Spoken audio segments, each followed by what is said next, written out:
kita pakai pulpen untuk menulis. Tetapi tulisan yang sesungguhnya adalah langkah kita setiap hari. Kita berjalan setiap hari adalah merupakan catatan-catatan kita. Amin. Jadi orang mau tulis apa, itu Tuhan tahu. Langkah kita apa, itu Tuhan tahu. Ingat bahwa orang salah tulis itu berisiko. Apalagi sekarang zaman IT. Salah bicara, salah komen, salah share, itu ada hukum. Nah, ini berbicara tentang keselamatan. Ya. Yang menulis itu adalah kehidupan kita. Kehidupan kita yang melangkah sehari demi sehari, sehingga kita bisa menyelesaikan hari ini, hari yang pertama, dengan segala baik.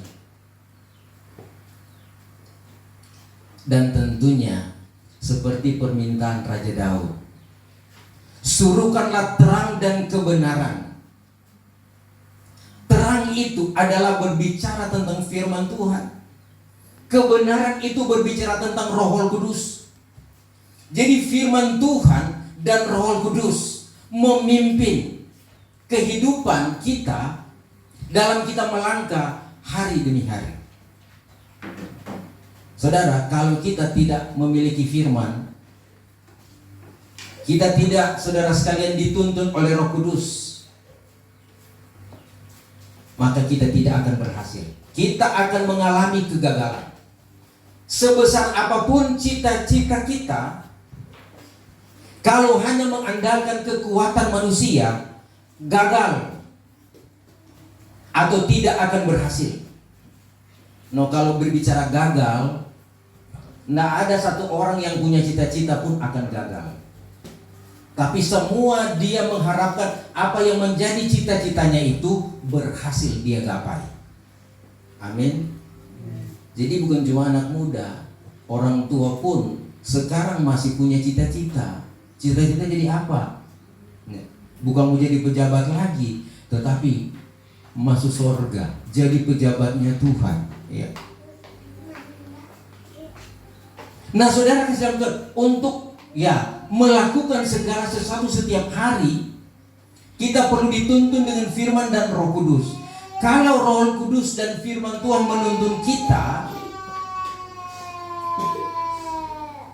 maka saudara, terlebih dahulu ada di dalam hati kita.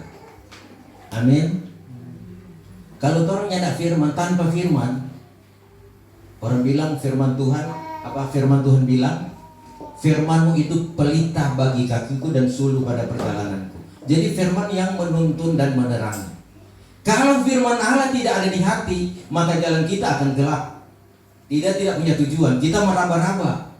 Apa yang kita lakukan masih kira-kira, oh boleh begini, oh boleh begitu, masih meraba-raba. Pakai pikiran sendiri, itu akan gagal.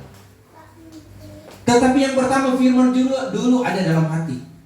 Kalau firman Allah ada dalam hati, maka segala sesuatu kita bisa lihat dari pandangan Tuhan, kacamata rohani. Ini benar, harus kita lakukan. Ini salah, ini jangan kita lakukan, karena firman Tuhan. Nah saudara, yang jadi pertanyaan, adakah firman Allah sudah ada dalam hati? Amin. Firman Allah apakah sudah ada dalam hati?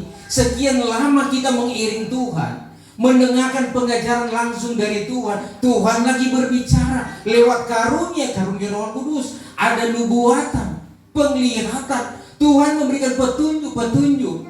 Dan semua yang Tuhan sampaikan itu jangan cuma berlalu begitu saja. Dengar telinga kanan, keluar telinga kiri. Atau masuk telinga kiri, keluar telinga kanan. Tetapi tanam dalam hati. Kalau sudah ada di dalam hati, maka firman itulah yang menjadi kekuatan kita untuk melangkah di tahun baru ini. Dan saudara ingat baik-baik, firman Allah untuk datang di hati itu tidak semudah kita membalikkan telapak tangan.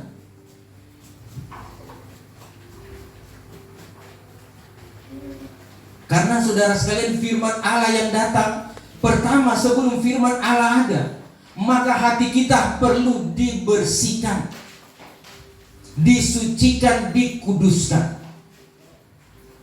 Kalau kita tidak suci, tidak kudus, kebenaran tidak akan datang.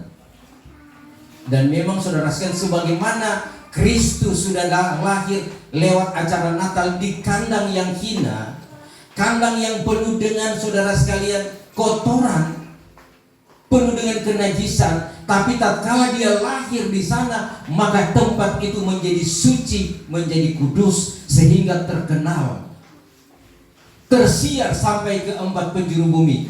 Sampai sekarang pun Yerusalem, Bethlehem Efrata tetap ada di hati, tempat kelahiran Sang Raja Damai. Hati kita yang penuh dengan kenajisan, tapi kalau kita dengar firman, kita taruh firman Allah dalam hati, maka firman Allah inilah yang akan membersihkan kehidupan kita. Dan saudara, kalau kita dituntun oleh firman, itu berbahagia. Amsal Sulaiman bilang, berbahagialah orang yang mendapatkan firman, melebihi emas dan permata. Karena Raja Sulaiman katakan, saudara, lebih baik hukum-hukum Tuhan, kebenaran Tuhan, daripada emas dan permata. Tetapi kadangkala pikiran manusia tidak sama dengan pikiran Tuhan. Pikiran manusia selalu tertuju kepada perkara-perkara duniawi. Sebab itu dikatakan oleh firman Tuhan, pikiran-pikiran manusia itu salah, banyak yang salah. Tetapi pikiran Tuhan itu, rancangan-rancangan Tuhan itu tidak salah, benar dan adil. Karena Tuhan merancangkan kita untuk menyelamatkan kita, menolong kita selama dalam dunia ini, sampai kita disempurnakan tubuh, jiwa, dan roh, sampai kita masuk Yerusalem baru. Itu pekerjaan Tuhan Roh Kudus, firman Tuhan.